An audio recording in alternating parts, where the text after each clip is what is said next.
Hey there, everybody. Welcome to the brand new Buzzin podcast. I'm joined today by my very special guest, Jeramey Kraatz, author of the Cloak Society trilogy and Space Runners, as well as the English scriptwriter for Funimation's critically acclaimed My Hero Academia. Hey, Jeramey, how you doing? I'm doing well. How are you? I'm doing all right. First interview ever, but we're going to do our best here today. Haven't talked too much since the Funimation screening we originally met at. So how have things been since then? Good. We met at I think it was the season 2 finale for My Hero, and now I am actually maybe halfway through season 3, and this weekend I'm actually at home doing all the finishing touches on the movie script for My Hero Academia 2 Heroes. So I am very much steeped in that show right now. Oh, awesome. Yeah, that was actually something I was going to ask about the movie later, or whether or not you were involved in that, but that's definitely a little bit later down the line. I definitely want to talk about that. So obviously, one thing that I definitely wanted to cover, because you've worked on both Cloak Society and My Hero Academia, one thing I've noticed in a lot of your works is like the fact that superheroes are usually involved in some way in the stories. Yeah. So it's pretty easy to assume you're a comic book fan, right? Oh yeah, I that's actually how I got into reading and writing when I was a kid. I was not really much of a reader whenever I was in grade school or anything like that. Mostly because I hated the stuff that we were assigned in class. Like I could care less about Johnny Tremaine or Call of the Wild or stuff like that. And it wasn't until the first X-Men animated series came on that I fell in love with that cartoon, and then it went on hiatus for the summer or the fall or something like that, and I wanted to know what the X-Men were doing, and so I started reading X-Men comic books, and that, at the time, like, Marvel was putting out little short chapter books of, like, famous X-Men stories, so you had, like, you know, the Mutant Massacre and, like, the Phoenix Saga and stuff like that, so I read a bunch of those, and that kind of led me to get into, like, fantasy and sci-fi books, and that's how I started actually reading for pleasure. And at the same time, I was writing a lot of what I guess you would call now fan fiction, but we didn't really have that term at the time, or I didn't know it. But I was writing stories about me and the X-Men fighting together, and I got to, I love the Batman animated series too, so it was a lot of like Batman and Wolverine and Gambit teaming up and stuff like that to fight vampires usually. So yeah, that was kind of my first foray into like reading and writing. I never thought I would write books, certainly not books for kids and teens. I actually went to grad school in New York, and I thought that I would write I was studying nonfiction writing, and I thought that I would actually write a book about kind of like gender and sexuality and masculinity through like the 90s, the lens of the 90s comic book boom, which is such a grad school thing to want to write. And I was really lucky, and I got an internship in Marvel, and I was working in the X-Men editorial department there. And I kind of wanted to have something in my back pocket to pitch if I ever got the chance to. That pitch, I mean, I never got the chance to. Marvel didn't want a bunch of like my like kid superheroes or supervillains or anything like that, obviously. Gotcha. But it was like this idea of like this like story kernel that became a much more exciting and fun thing to write about than the research I was doing. And that just grew and grew until it finally became my first book, which was The Cloak Society, which is about a bunch of kids supervillains running around. Oh, nice. So yeah, that is the very long answer. Yeah, I'm a big comic book fan. No, and that's awesome.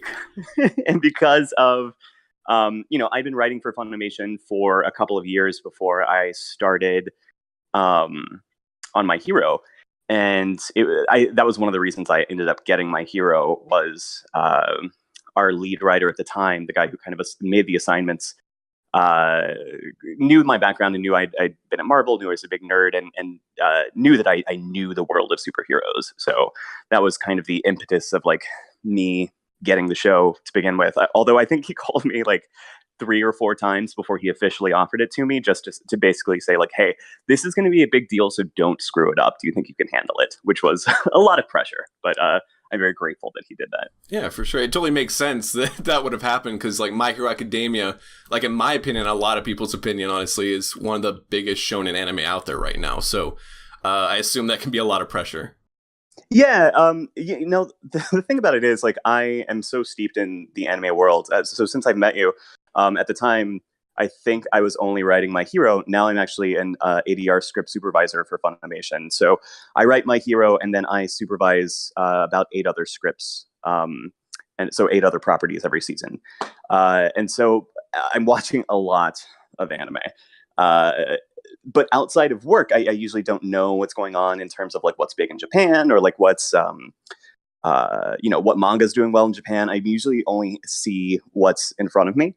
So at the time, people kept telling me that My Hero was a big deal, but I didn't really understand how big a deal it was until I was very like in the weeds of the show. So yeah, gotcha. So it like have like the screenings and stuff like that been like a big indicator of that, where it's like, oh, this is very real. Oh yeah, definitely. And just like seeing the San Diego Comic-Con was last weekend or a couple of weekends ago, and just seeing like the people cosplaying and like the crowds that the My Hero panels are drawing.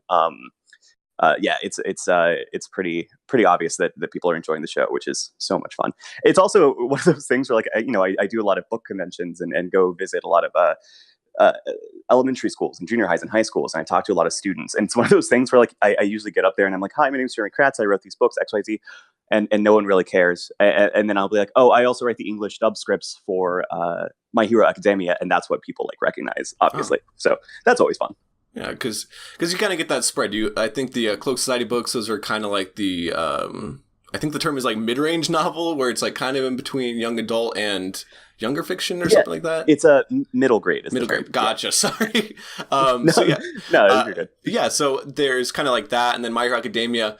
As even though like the kids, the characters are like kids and stuff like that, I feel like it's a very kind of adult take and kind of Western take on shonen anime, because like obviously the main character, his power basically injures him and breaks his arms all the time. Sure. So like I feel like you kind of have that spread of like people who can recognize that work. You know what I mean? Yeah, definitely. And I think it also, because I mean the show is obviously rooted in like Western comic books, but it has like a lot of interesting stuff to say, and it turns those comic book tropes on their head so often that I think it's also something that like adult comic book fans like me are really drawn to, especially now that it's on Toonami. It's getting like the last vestiges of people who hadn't heard of it and are interested in anime, I think are catching on to it now. Yeah, for sure. So I know you probably get this question a lot whenever you are doing those like school trips and stuff like that. What is your method of staying motivated? Because I personally need to hear this advice sometimes. Well, I'm fortunate enough that I have actual deadlines most of the time. And so that is the biggest motivator in terms of, the My Hero movie starts to record tomorrow at 10 a.m. And so if there's no script, then the recording has to get postponed, which means the mix gets postponed, which means everyone is mad at me, and I don't want anyone mad at me ever. So that's a huge motivator. The same thing with books. It's I just turned in the fourth and final Space Runner book, the first draft of it, and I was late, and I hate that feeling of knowing that like my editor's schedule is getting thrown off because of me procrastinating because I was playing too many video games 3 months ago when I should have been, writing this draft. I think like outside of deadlines, getting into an actual habit and getting into a groove and like just a writing schedule is something that is so helpful for me. I used to, when I would finish a big project, say, okay, I'm going to take 2 weeks off and I'm not going to do anything. I'm just going to like, catch up on life and chores and play video games and watch movies and all this media and stuff that I was ignoring while I was on deadline. And it's so hard to get back into the writing groove if you take that much time off. And so what I found is that like, I don't have to go super hardcore. I don't have to like write all day and night like I usually am on deadline, but I need to at least like get some stuff down on the page and like at least start thinking about new projects and not let my brain completely check out, because it's so much harder for me to like jump back into the writing groove if I do. Mm-hmm. Gotcha. So I know you mentioned right now that like you just turned in the fourth novel for your Space Runner series, and I know the second one is just now coming out. So what is, for people who don't know, what exactly is the publishing life cycle kind of like on a typical basis? So this is the Space Runners is kind of a special case. So Cloak Society was a novel a year. So it was about I think they all came out in like October or November. So I had like kind of a year between them. Space Runners is a novel every 9 months. So usually what that looks like is that, so for example, I just turned in the first draft of book 4, which was technically due sometime in probably mid-June, something like that. Okay. And it'll go into, I'll do revisions with my editor, so she has it right now. She'll send me back an editorial letter and usually a marked up manuscript and just like kind of like big ideas that I need to focus on. I'll turn those around to her. We usually do one more kind of smaller edit, and then the book will go into copy editing. So after copy editing, that's when like 2 different copy editors go through and point out all the ways that I don't know how the English language works, and that how I don't know how space works, and that my science is all wrong. And I actually I can sometimes feel my copy editor get more and more frustrated with me because she stops explaining how I don't know how space works, and she just like links me to NASA articles, which is totally my fault. And she's a saint, and I owe her like a big bottle of bourbon or something like that. And so after I'll get those copy edits back, it's about a month later, 2 months later, that I'll get the first pass pages back, which is when it's kind of done through InDesign, where it looks like an actual book, and they send me actual printed pages, and then I had to do all my edits on the paper, and then I scan those in and give them back to my editor. Sometimes I do one more final round, and then it's kind of done. So to put that in perspective, like book 2 came out in May. I was editing book 3 at the time and drafting book 4. I turned in book 4 on a Tuesday, like last Tuesday, and then the rest of the week I spent doing the revisions on the final pass pages for book 3, which doesn't come out until November of this year. The weirdest part about it was I was drafting book 4, and I honestly basically just had an outline done, and they sent me like the final cover for the book. Oh, wow. And I was like, oh wow, okay, I have to finish this project. So yeah, it can be really overwhelming if you're in a series, because you do get to that point where it's like, oh, I'm promoting the first book while revising the second book and drafting the third book. And it can be difficult to just keep straight in your head where, what happens in what book, in terms of like a timeline, and in terms of just like the sequence of events in every book. Like I got to the point where I was like just a couple of weeks ago, where I was like doing a final read through of the draft of book 4, and I realized that I had written basically the exact same descriptive paragraph of one of the main locations in the book that was the opening paragraph in book 3. And so I was like, oh crap, okay, well, I need to go back and fix this. So it can be nice because you were so steeped in it that you can kind of pick out those things, but it can be kind of like a mind-melting horror show of trying to keep everything straight. Yeah, so even like the lead up to an actual release, like just a few months away, you're more so focused on that, like the upcoming stuff, as opposed to the one that's about to come out. Like, does that make you nervous with that coming up, or excited for it, or is it generally just like I got my head down and working on the rest of them right now? It's usually the first book in a series is usually really exciting, and then it's always exciting to have a book come out. And I would never try to downplay that. But it is one of those things where by the time it actually comes out, I've been done with it for so long, and I haven't looked at it in so long that it is almost a surprise to me that like, oh, book 3 isn't out yet, because it's been out of my hands for, I won't really see the book again for book 3 until it comes out in November. So between July and November, I'll be working on book 4, working on new projects and stuff like that. So it's almost one of those things like, oh wait, this isn't out yet, people haven't read it. So yeah, it can be kind of weird in that sense too. Gotcha. So I do want to kind of ask, because I know you brought up a little bit like working at Funimation for a little bit and then transitioning to My Hero Academia. What exactly was that transition from going like, oh, I'm going to do traditional novels and stuff like that, to, oh, I'm going to do scripts for like anime dubs? Sure. Yeah, I have it's a little bit it's actually a lot of it luck. So I actually have a kind of a longer history with Funimation than just writing. So when I finished grad school, I moved back to Texas because I was broke and living in New York, and I wanted to be a writer. And so I moved back here, and I was working on drafting the very first Cloak book. and I hadn't sold it yet or anything like that. And I was out having beers with some of my old friends from college, and I was like, man, I really need to find a job. I just applied to like a pet store, not a pet store, like a vet, to be like, like a, be the front, the receptionist business. Yeah. And my friend was like, oh, actually, I work at this place called Funimation. I'm in charge of the digital team. I need someone to just come and watch cartoons for $9 an hour.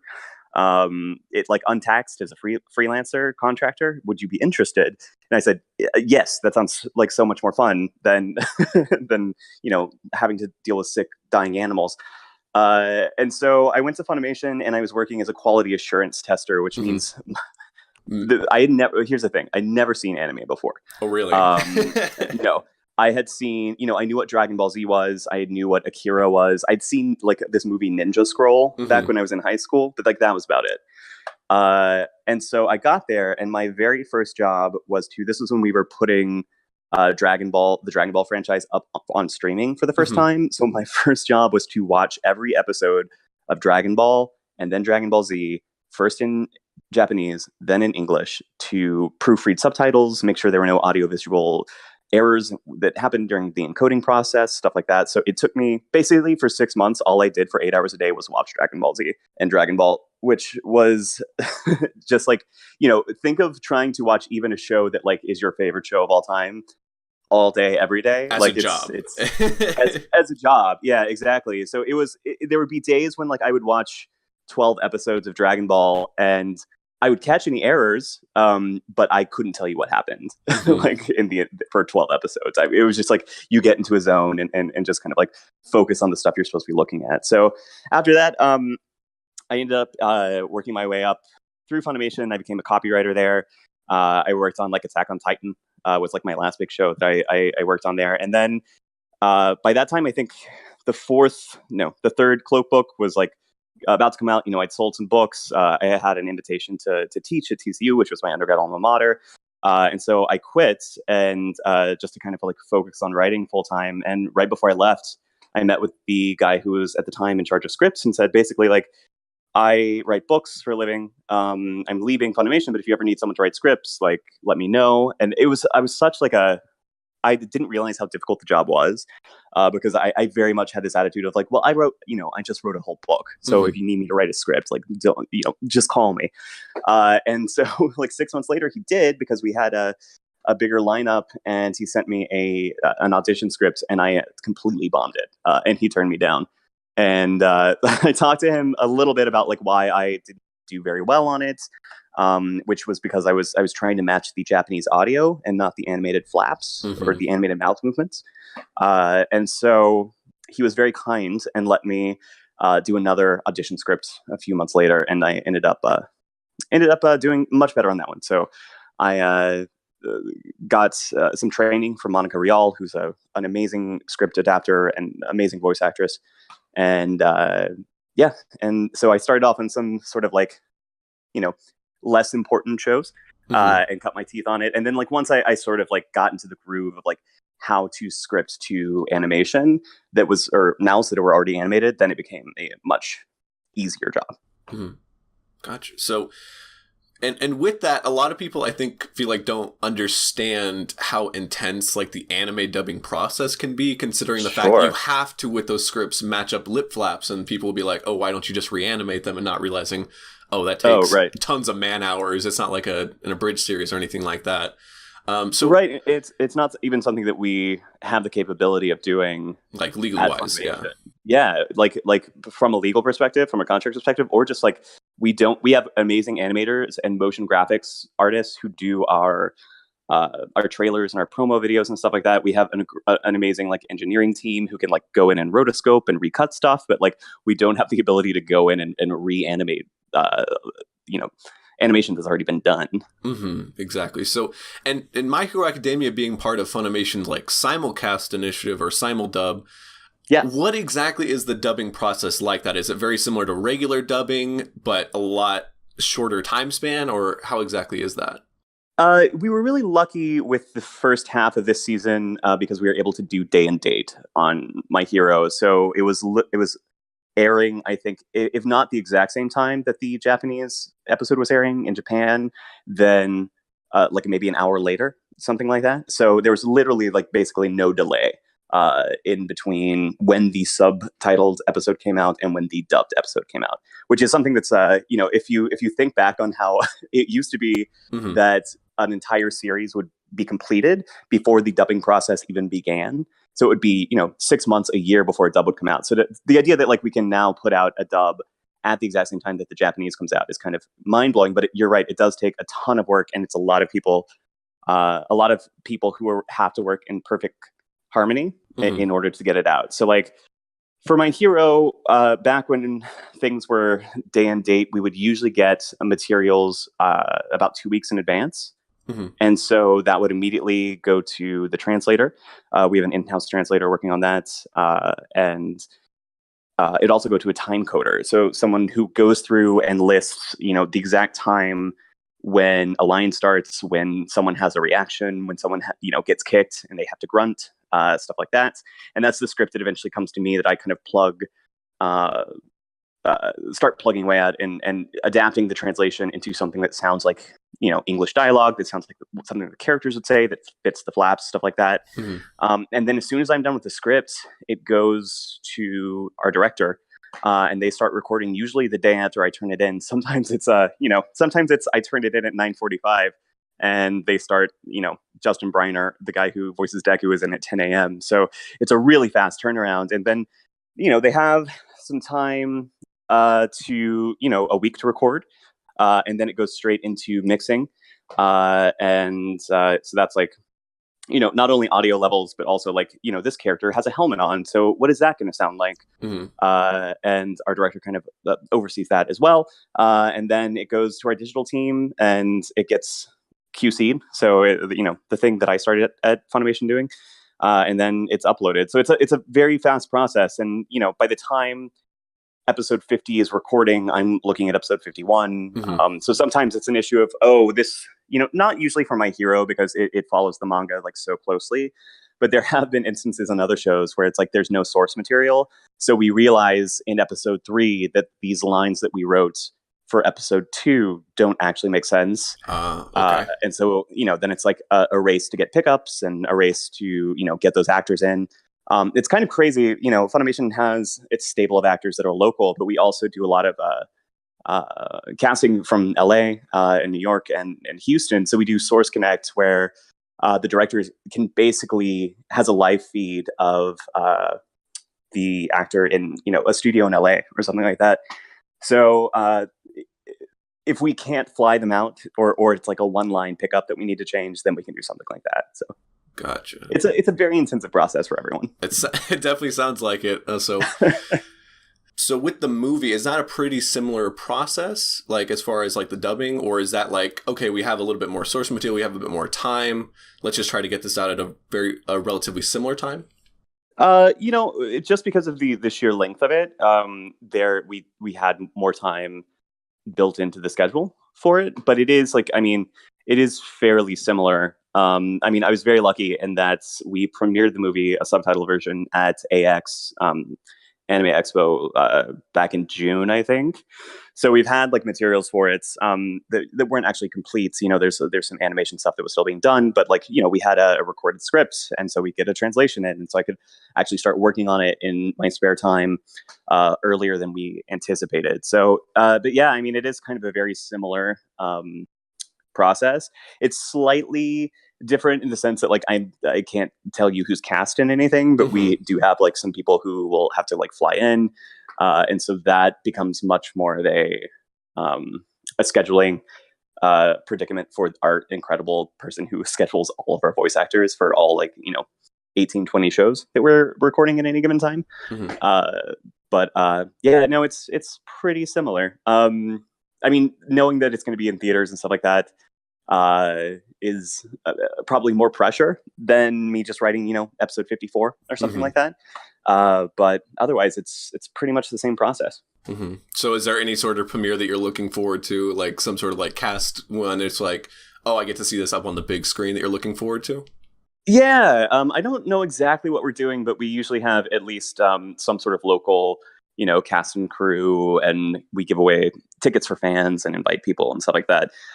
So I'm really looking forward to that. And usually, I'm trying to think. I'll probably I haven't really thought about it, but I don't know if I'll watch it before I see it on the big screen. I've never. This is my first time with it doing a movie, so I don't know how that works. Whenever we watched the season 2 finale, I'd already seen those episodes before because they'd already aired, I think.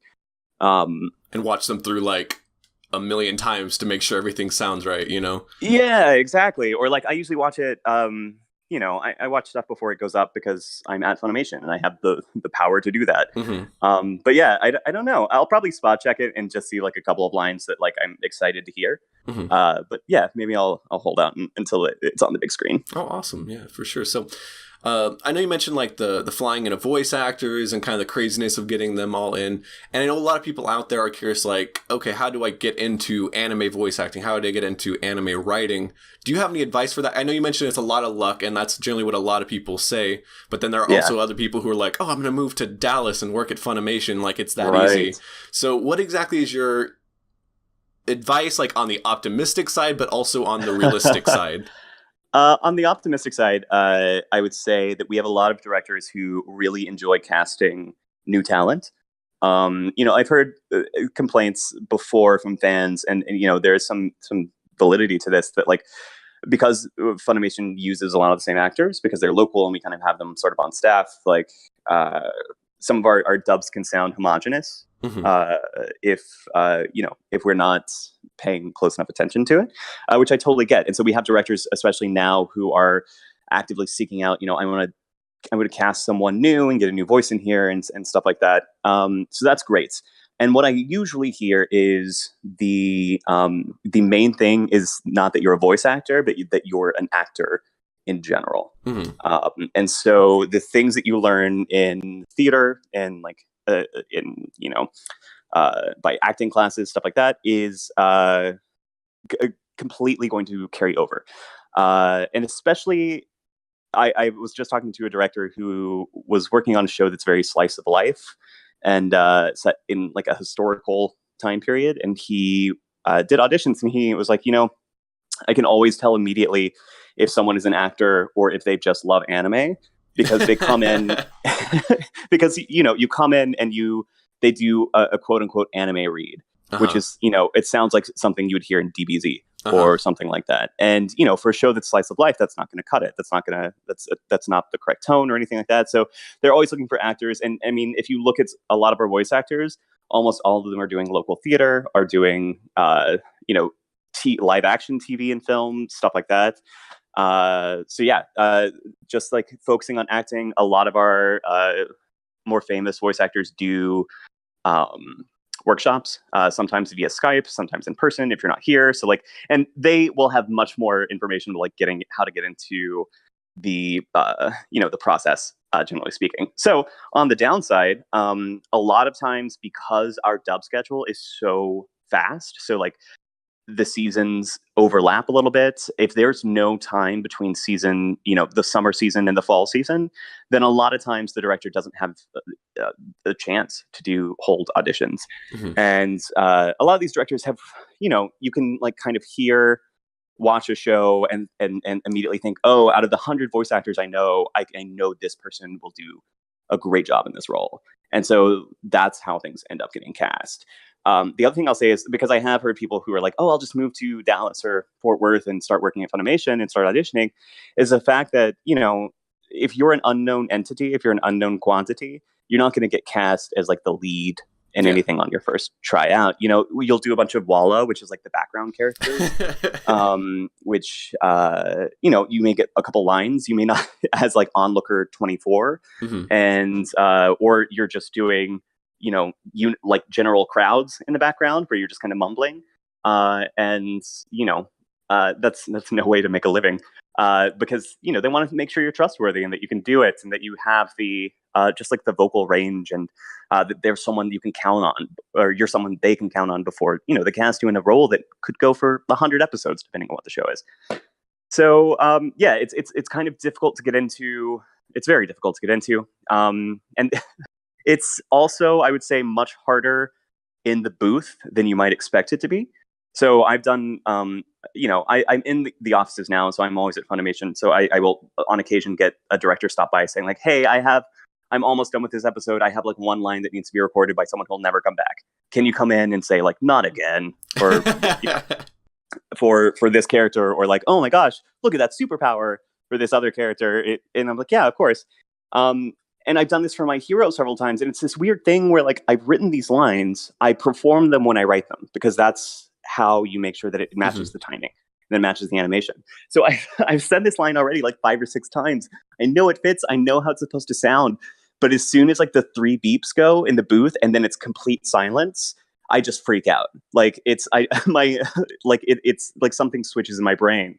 And it's so difficult because basically like you get in there and they'll like, you have the script and you see the line and they play the Japanese version for you once. And then they play the exact same scene again in complete silence, and you get 3 beeps, and then you have to match the mouth movements perfectly. And, say it in the right tone. And I watch these amazing voice actors who just burn through scripts, and on the first reading, they do amazing line reads, and they get all these like, grunts and kicks and stuff like that in there, and they just move on. And I think every time that it's like, I have to record a single line of like 5 words, I have to do it at least like 6 times. So it's a lot harder than people expect, probably, too. For sure. So, but I'm sure a lot of people are interested in at least hearing, that perspective on how that happens. Yeah. How exactly do people actually like get into the voice acting part? Because like you said, people are known, or they look for like local talent, stuff like that. Is there just like an ad on Craigslist, or like for the cattle calls and stuff like that? Because I know I've heard people mention a few different methods they've actually gotten into that sort of thing. Yeah, I don't think we put up open calls for anything. I think a lot of times people, it's a word of mouth, basically, which is, networking and stuff like that. And it's the worst advice to give to people, and the most frustrating advice I know to get. To know people. To know people, yeah. But it's one of those things where it's like, I've met a lot of actors and directors who also do voice acting, and they got into it because they were in a show, a local community theater show, and some director saw it, or some other voice actor, was in it. And they said, "Hey, you have a great voice. You're a great actor. Would you be interested in like auditioning for something?" And so that happens a lot, especially because our directors and a lot of our directors and a lot of our voice actors have like theater backgrounds and are actively engaged in the local theater scene. So, we meet a lot of people, or they meet a lot of people. I don't know how, when they have open auditions, how it actually works. But I'm sure someone else does. Oh, for sure. You know what there is? There is a, if you go onto the Funimation website, there is like a voice acting email address that you can send like a demo into. And then you get added to a master list of like possible voice actors, and they do draw from that sometimes. Oh, nice. And I'm sure that gets a ton of like anime fans, like you mentioned before. I mean, it does. Yeah. I mean, like, I personally don't think I have it in me to try to voice act, because it's taking like even like regular voice acting and like cranking it up to 11, because not only do you have to act, you also have to act in exact tune with how it looks on screen. It's something that already exists. So, but I'm sure a lot of people out there were kind of curious to hear about that. So sure. But it can be very a very taxing job, in the sense of like, I one of the first sessions I ever sat in was Cliff, who voices Bakugo in My Hero. So he's got this like very gravelly voice as Bakugo, and you can kind of hear after an hour like his voice is kind of like getting shredded. Yeah. And Colleen, our director, would step in and say like, "Okay, your voice is done. Like, you've got one more read in you. Let's make this one count, and then you're done for the day, because you won't be able to speak tomorrow." And so it can be just like a very physically challenging thing. Like there's a scene in well, I don't want to talk about anything in the movie. Okay, so like okay, like in the All for One versus All Might battle, which was like the big kind of like climax so far in the series. It was episode 49, I believe. there's so much of Chris Sabat screaming in that episode and just shouting no, that like I was scared for him. I was like, I know you're not going to want to have to record this a million times. So like, I was so conscious of that just from the writing perspective that I was like, I need to make sure that all of Sabat's lines are ready to go and like don't need to be done a couple times on the writing end or tweaked in the booth, because his voice is going to be completely fried by the end of this episode. So yeah, that was a pretty intense episode. Like for like the next big climax. So you saw it? Yeah. I mean, like I said before, like it's one of my favorite shonen animes now. So yeah, I'm a pretty big fan. Man, not trying to fanboy out about it. But no, dude. I mean, I'm a huge fan of it too. Before it ever gets into my hands, it's like that episode in particular was something that like I was waiting for weeks for the video to show up, and like when it finally did, I didn't even have a translation or anything. I just watched it in Japanese. I think like 2 or 3 times, like in my free time, because I was so pumped about it. It was like I liked it so much that I asked Colleen if I could voice a line in it, just because I wanted. I was like, I want to be in this so much. And it's, I like I said, I'm scared at the booth. I don't want to be a voice actor, but like this was like that weird occasion where I was like, I love this episode so much. I want to be as involved as possible. So can people hear you as like pedestrian number 3 somewhere in there? Yeah, something like that. I think it's something like these villain attacks are getting crazy. I have a couple lines throughout My Hero, which is fun because then My Hero is a show that I can do sort of like an anime read. So it's like something I think like episode 2 was the first time I was ever in the booth. It was terrifying, and it was like this dude is a legit supervillain or something like that. Just channeling my like inner DBZ. But it's fine, yeah. And that was actually a moment where like I recorded 2 lines for Colleen. It's the first time I'd ever been in the booth, and I stepped out and I said, that was so much fun, and I never want to do it again. And she was like, oh, honey, get back in the booth, because male onlooker number 3 has like another line later in the show. So I had to go back in and do it. So, but yeah, man, I love the show so much too. It's one of those things where like, I think it's very helpful because, I want to do the show justice. And I want to make sure that it's living up to how much I enjoy it. Because, I love all my shows. But there have been shows that, like, you're writing a script to make sure that it works for the booth, to make sure that it can be recorded. And you don't really get super passionate about it.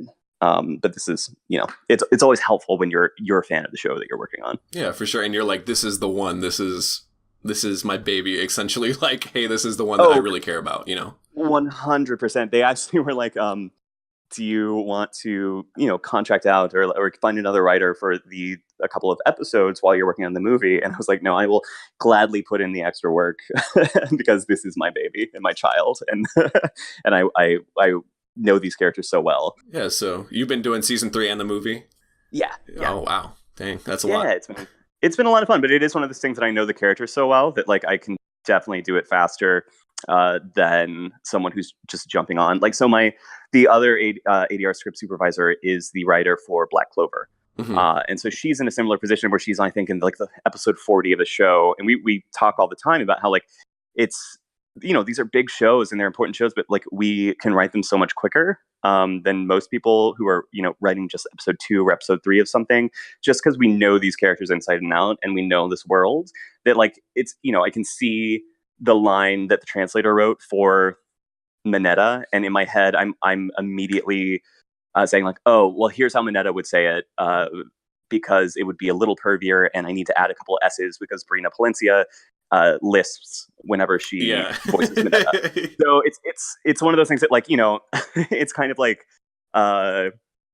my brain knows it so well that it's just kind of like muscle memory almost sometimes. Yeah, that makes the most sense. So yeah. I mean, yeah, thanks so much for that information on like the dubbing process, the writing, everything like that. I mean, I'm basically out of like good questions at this point, but so I'm just like, if there's anything you want to plug right now that's coming out soon that you want to just talk about a little bit, go for it. Ooh, what's coming out soon? Well, Space Runners is my series right now. It's about kids in space racing muscle cars. There are asteroid storms that are threatening Earth, and and takes place in the year 2085. Here's a tip to anyone who wants to write. Don't write books that are set in the future and also in space, because it is very difficult, especially if you're afraid of space and don't know anything about it. Because you have to figure out technology, and it's a whole thing.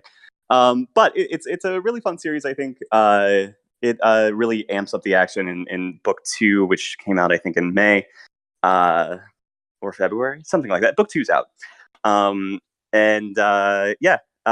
that's fun. If you like questions about how, maybe it would be okay if humanity was ended because these other aliens are like actually a lot better than humans, then maybe it's for you. The My Hero movie premieres in September. I think tickets will probably go on sale like a month out. I want to say it's like September 25th, something like that. And is that like a limited release kind of like DBZ has been? Yeah, I think it's going to be 5 days, and half of the shows will be subtitled, and half of the shows will be dubbed. So check that out. You can see both if you want, and see what changed from the Japanese to the English version. And then the next Space Runner book is going to be out in, I think, November. So yeah, I mean that's what I got going on right now. All right, awesome. Thank you so much for that information. I know I learned a lot personally. I hope people out there learned as well.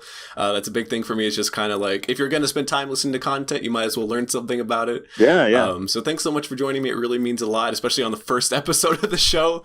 Anytime. Yeah, for sure. So I mean, I would gladly have you on any other time to discuss random comics and superhero bullshit all the time. Oh, yeah. Yeah, right. No, that sounds great. All right, awesome. On that, everybody else have a great day. Hope you learned something, and bye-bye.